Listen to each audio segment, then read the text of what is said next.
Kita tuh nggak sendiri dalam perjalanan hijrah. Kita tuh ditolong. Dan yang menolong kita adalah selain udah pasti dengan izin Allah, para malaikat nolongin kita. Gimana cara para malaikat menolongin kita? Paling ringannya itu didoakan sama malaikat. Paling ringan.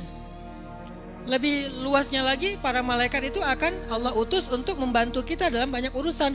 Terhindar dari kecelakaan atau kerugian, diberikan keberkahan dalam rezeki, dibahagiakan keluarganya, dihindarkan dari setan, dihindarkan dari sihir, dihindarkan dari musibah. Banyak malaikat terlibat. Persis seperti malaikat terlibat dalam perang Badar. Sebetulnya kalau kita mau lihat secara logis, gak butuh 1000 malaikat untuk bantu kaum muslimin dalam perang Badar. Ngapain sih harus 1000? Orang satu malaikat aja cukup. Malaikat tinggal gini aja. Terbang tuh orang-orang kafir Quraisy ya. Dengan satu tiupan malaikat terbang. Ngapain sih 1000 gitu? Kan malaikat gede banget. Ngapain harus 1000? Angka 1000 ini bukan tentang gak cukup kalau kurang dari situ, bukan. Allah pengen memuaskan dan menenangkan hati kaum muslimin bahwa mereka itu ditolong tuh gak nanggung, gak 1-2 malaikat, 1000 deh. Coba bayangin, padahal satu aja cukup. Ngapain 1000? Atau gak usah malaikat deh, anginnya aja. Malaikatnya gak kelihatan, anginnya aja, malaikat tiupin angin. Tiba-tiba datang angin. Kapan itu terjadi? Dalam perang Ahzab, perang Khandaq kan angin kan. Kenapa harus ditampakkan malaikat? Dan malaikat yang tampak itu tuh physically. Jadi bukan cahaya sing, malaikat tuh, gua ngeliat malaikat. 1000 malaikat itu secara fisik kelihatan loh. Sampai dibahas dalam sejarah perang Badar itu malaikat itu turun dengan menunggangi kuda putih. Kemudian memakai ikat kepala berwarna hijau. Sampai ikat kepalanya aja ada warnanya. Seragam gitu, baju perang.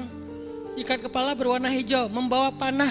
Busurnya itu persis seperti busur yang dipakai Nabi dalam perang Badar, namanya safra.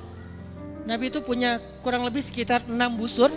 Dalam perang Badar Nabi pakai busur yang bernama safra karena warnanya agak-agak kuning.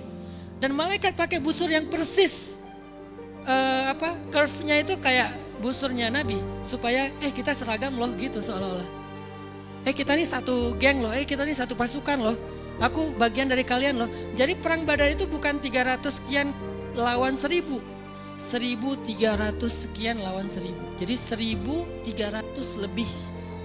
Kenapa harus 1000 dengan penampilan yang sangat jelas, dengan seragam.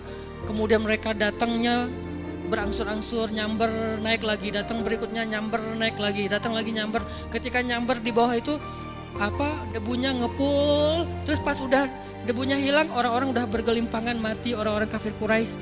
Kenapa harus kayak gitu? Bahasa surat Al-Anfalnya untuk menenangkan hati kalian.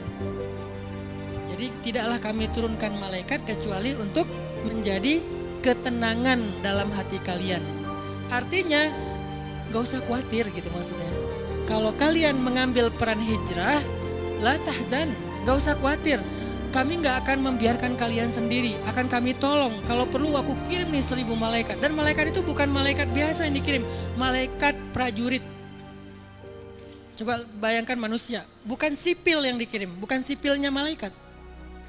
Militernya malaikat. Kita aja sipil sama militer beda kan?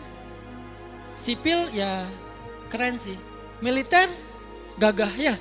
Kalau mereka lagi gitu-gitu ya kan? Yel-yel hantu rimba gitu kan? Coba kita hantu rimba. Beda ya. Artinya fisiknya, auranya, gagahnya itu beda. Malaikat yang dikirim Allah bukan malaikat sipil, malaikat militer yang memang tugasnya untuk perang.